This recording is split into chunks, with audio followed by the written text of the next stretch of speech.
Hello, guys. Welcome to the Intuitive Engineer, where we discuss how to think about some engineering concepts. In this video, we will talk about the Fourier series. I will not go into much detail about the math behind it, because I think there is a lot of great YouTube videos that can give you a good understanding of it and can give you a good visual understanding of the same topic. I will link these videos down below, my favorite ones, and in this video, I will try to build your intuition on the topic. So, how to understand the formulas, how to interpret them, and let's see why they are the way they are and why it works. Okay, so let's get into it. So, the Fourier series tells us that if we have a signal x of t that is periodic, we can always break it down. So, never, it doesn't matter what x of t looks like, as long as it's periodic, we can break it down into an infinite sum of sines and cosines represented in this phasor that contribute a certain amount to the signal. So it's telling us that we can break our initial signal x of t into a bunch of sines and cosines that have certain amplitudes, and then we can build from these sines and cosines, we can build our signal back. So basically, we're trying to find how much a certain sine and cosine at a certain frequency is contributing to our signal. So how does the Fourier series do this? And it does it by this formula, which is, in my opinion, really cool. I had a lot of trouble understanding this formula the first time that I was doing signals and systems. So I'll try to give you a good intuitive explanation behind the formula and how I look at it. Okay, so let's break it down. So the first thing we have is the multiplication of our x of t and this phasor that has a kth multiple of the fundamental frequency. That is important because this formula doesn't only tell us how much of it is how much of a sine or cosine is present at a certain frequency, but it also tells us if it is present at all, which is, in my opinion, even more impressive, because why does it always turn to zero if it is not present?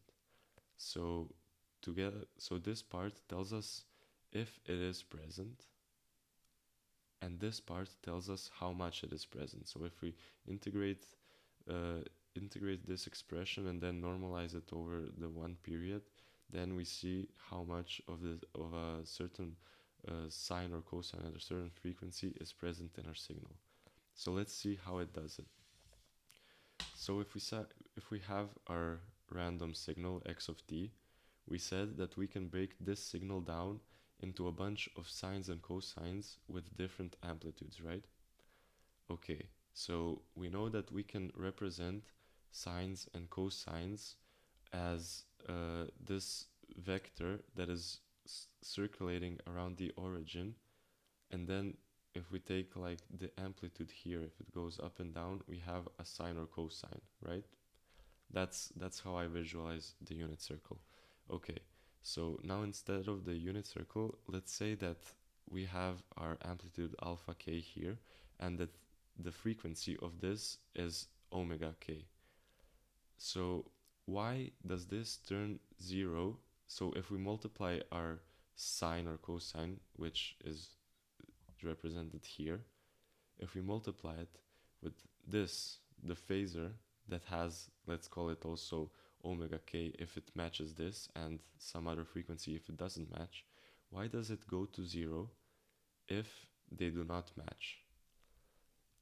And it goes to zero because if they do not match, here the expression will not cancel out. I will explain a bit later what I mean by that.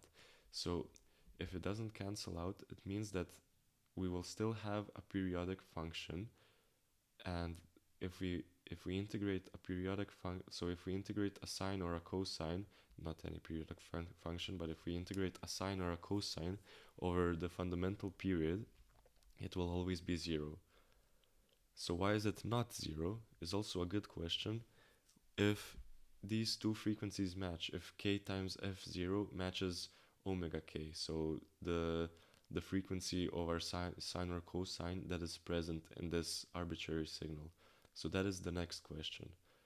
And to get a good understanding of this, and maybe I can also solve a lot of questions in your head why we have a minus here, it is because we can look at this as we can look at this phasor as something. If it matches the frequency, we can look at it as also a vector that moves in the opposite direction at the same speed as this vector. So it moves in the opposite direction.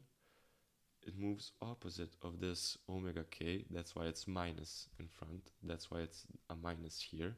It moves opposite of this, but with the same speed, which means that the rotation in this side will cancel out with the rotation in this side, and we will be left with alpha k. So we will be left with the weight of this sine or cosine at a certain frequency.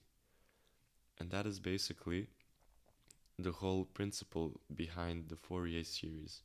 So if we have this, if we have sine or cosine with omega k, we will analyze it with this part, and if they match, so if k times f0 matches with omega k, this will not cancel out because it will not be periodic, it will be stationary.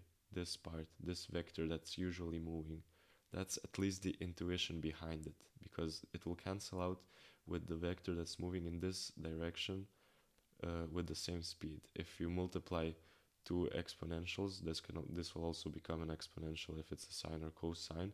Then when you add these up, those will cancel out, and then you will have an integral that has some value that is not zero.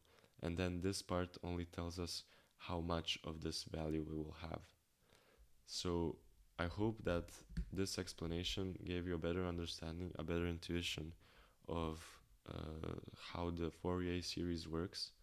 It also this was a big issue for me, this minus. I could not understand why it was here, and now I finally have a good reason behind it. So yeah, I hope I helped you in this video. If you have any questions or disagreements, please let me know in the comments, and see you in the next video.